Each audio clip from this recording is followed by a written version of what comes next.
Naghaharutan na ang pinakamagaling na kupunan ng NBA, Warriors versus Timberwolves. Sayang, hindi nakapaglaro si Stephen Curry at ang nakapaglaro ay si Draymond Green, Chris Paul, Klay Thompson, Kevon Looney, Jonathan Kuminga, Gary Payton II, Moses Moody at ang panghuli ay si Darius Saric. Naitumba ang kupunan ng Warriors sa score na 101-104. Panalo ang Timberwolves.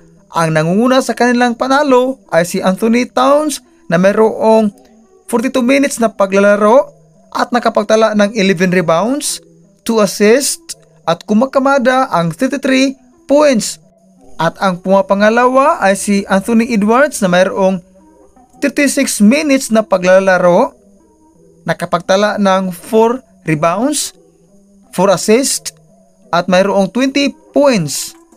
At si Mike Conley ay mayroong 31 minutes na paglalaro, nakapagtala ng 2 rebounds, 8 assists at 13 points.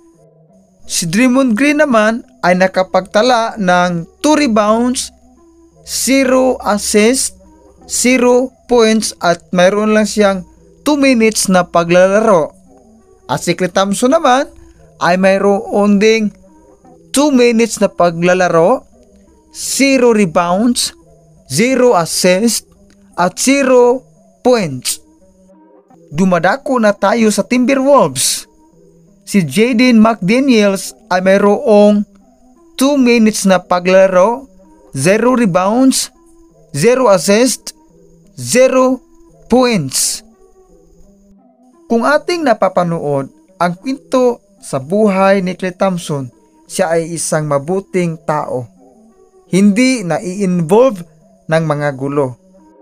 At si Draymond Green naman ay isang mabait na player. Hindi nag-trash talk sa kanyang mga opponents.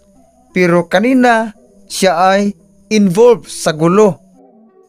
Pero ngayon, hindi pa natin alam kung ano ang ihahatol sa kanilang tatlo. Pero as of now, wala pa tayong nababasa na mayroong suspension.